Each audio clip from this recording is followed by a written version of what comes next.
दक्षिण में लिखी गई राम कथाओं में महर्षि कम्मन की राम कथा है इरावतारम, इराम अवतारम। उसमें बहुत अद्भुत प्रसंग है जो वाल्मीकि रामायण तुलसी रामायण में नहीं है।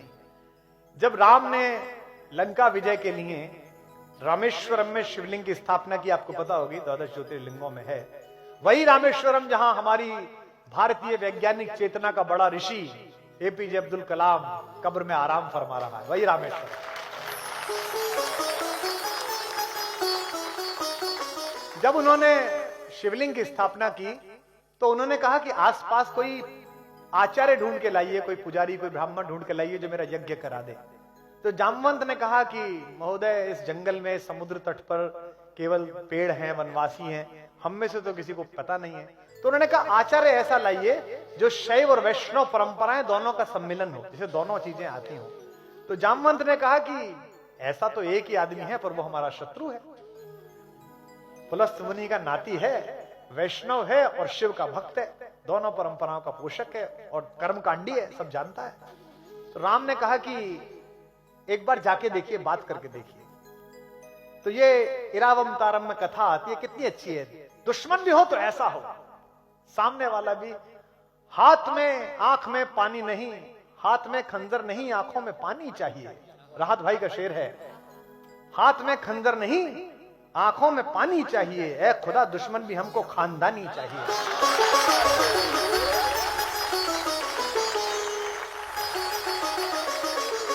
तो रावण जैसा आचार्य, जामवंत जब लंका पहुंचे राम के कहने पर, महर्षि कम्मन लिखते हैं कि यह बात रावण को पता चली कि जामवंत आए हैं।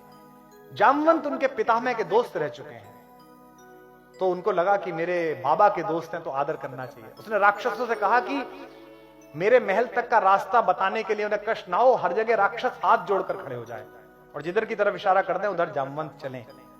कथा आती है कम्ब की रामायण में महर्षि कम्बन की कि जामवंत, चूंकि शरीर आकार बड़ा था उनका, तो उनको रास्ता दिखाते दिखाते रावण के पास तक ले गए। उन्होंने, रावण ने उन्हें प्रणाम किया, खड़े होकर पैर छुए और कहा कि मैं आपका स्वागत करता हूं राक्षस राज रावण, किस लिए आप आए हैं?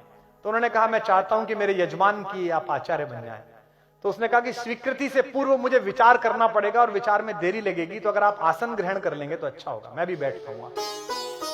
जामवंत बैठ गए। रावण ने पूछा कि आपका यजमान कौन है? तो जामवंत ने कहा कि अयोध्या के राजकुमार महाराज दशरथ के पुत्र श्री राम मेरे यजमान हैं और वे एक यज्ञ करना चाहते हैं, भगवान शंकर के विग्रह को स्थापित करके शिवलिंग को पूजा करना चाहते हैं अपने एक बड़े काम के लिए। तो रावण ने पूछा क्या ये बड़ा काम लंका विजय तो नहीं? जामवंत ने कहा आचार्य आप ठीक समझ रहे हैं, ये लंका विजय का यज्ञ है, तो क्या आप आचार्य पद स्वीकार करेंगे? रावण भी प्रतिभाशाली था, उसे पता था कि कौन व्यक्ति आया है मुझे आचार्य बनाने के लिए, इतना बड़ा अवसर मिल रहा है। उसने कहा कि मैं उनके विषय में ज्यादा नहीं जानता, लेकिन वे दूतों के प्रतिपालक हैं, वे अपने दूत को बहुत अच्छी तरह रखते हैं और ऐसे मर्यादावादी यजमान का आचार्य बनना मुझे स्वीकार है, जाकर उनसे कह दीजिए कि मैं आऊंगा।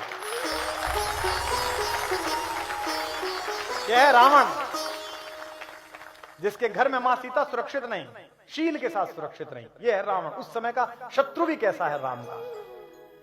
तो जामवंत ने पूछा कि क्या व्यवस्था करनी पड़ेगी, क्या क्या सामान मंगाने पड़ेंगे? तो आचार्य रावण ने कहा कि चूंकि हमारा यजमान वनवासी है और अपने घर से बाहर है, इसलिए शास्त्र की परंपरा है कि अगर यजमान का घर ना हो, बाहर कहीं पूजा करानी पड़े, तो सारी चीजों की तैयारी आचार्य को स्वयं करनी होती है।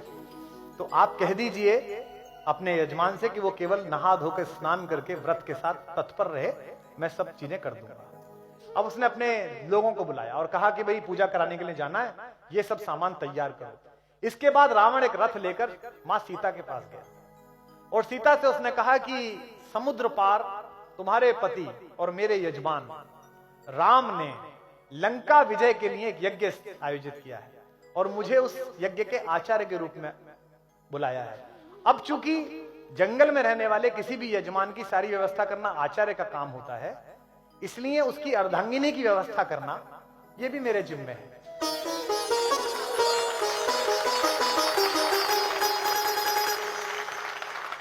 तो ये रथ खड़ा हुआ है, ये पुष्पक विमान है, तुम इसमें बैठ जाओ, लेकिन तुम ध्यान रखना वहां भी तुम मेरी ही सुरक्षा में हो, मेरी ही कैद में हो।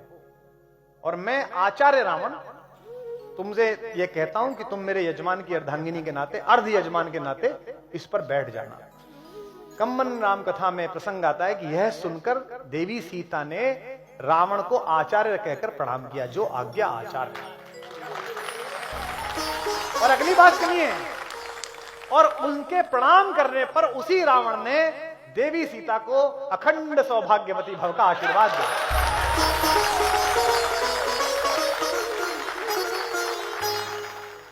तो जब रावण पहुंचा राम के पास आचार्य बनकर, आचार्य रावण जब पहुंचे तो दोनों भाइयों ने उठकर आचार्य को प्रणाम किया और कहा कि आचार्य, मैं आपका यजमान राम आपको प्रणाम करता हूं।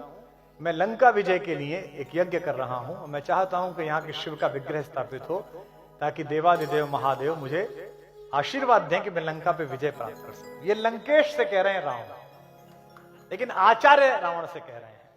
आचार्य ने कहा कि मैं आपके यज्ञ को पूरी तरह संपादित करूंगा और ईश्वर महादेव चाहेंगे तो आपको उस यज्ञ का फल प्राप्त होगा। ये रावण ने कहा।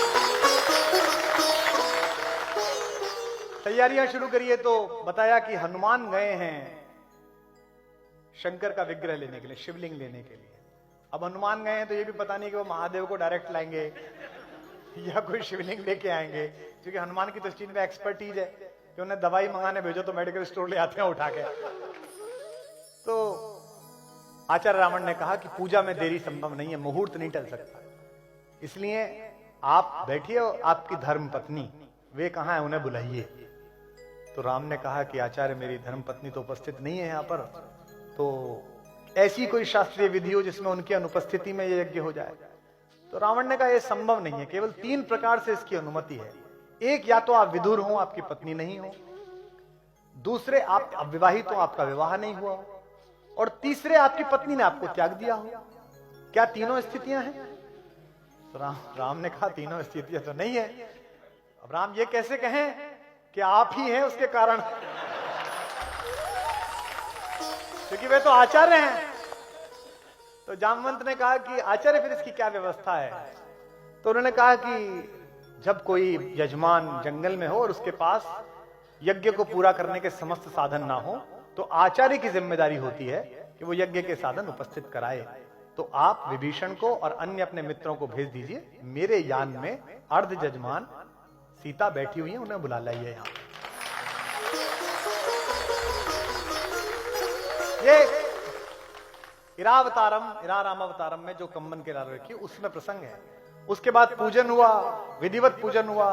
मां सीता ने अपने हाथ से ही वो शिवलिंग स्थापित किया, जो आज भी वहां लंकेश्वर का शिवलिंग वहां पर मौजूद है, जिसके बारे में कहते हैं कि जब रामेश्वरम में कहते हैं कि जब हनुमान अपना शिवलिंग उठा लाए एक, और हनुमान ने कहा इसे हटाओ मैं भी लगाऊंगा, तो राम ने कहा कि जो लगाए लगने दो।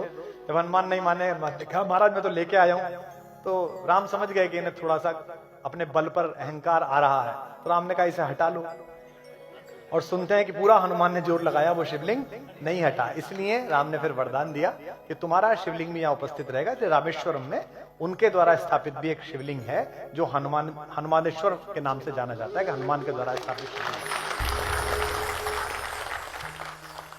यज्ञ संपन्न हुआ और दोनों यजमानों ने, राम और सीता ने, आचार्य रावण को प्रणाम किया। तो राम ने पूछा कि आचार्य आपकी दक्षिणा? तो आचार्य ने कहा कि आप वनवासी हैं, मैं जानता हूं कि आपके पास कोई दक्षिणा नहीं है और आप मुझे दक्षिणा नहीं दे सकते, और स्वर्णमयी लंका के राजा आचार्य को आप क्या दक्षिणा देंगे, इसलिए मेरी दक्षिणा आप पर रही। राम संकोच में पड़ गए। राम ने कहा कि दक्षिणा रही तो आप बता दीजिए ताकि मैं विधिवत तैयारी रखूं, कभी मैं देने योग्य बन पाऊं आपको। तो क्या रावण ने दक्षिणा मांगी? राम ने कहा आचार्य होने के नाते मैं आपसे दक्षिणा मांगता हूं कि जब मेरा अंतिम समय आए तो यजमान मेरे सामने उपस्थित रहे, मैं आपसे दक्षिणा मांगता हूं।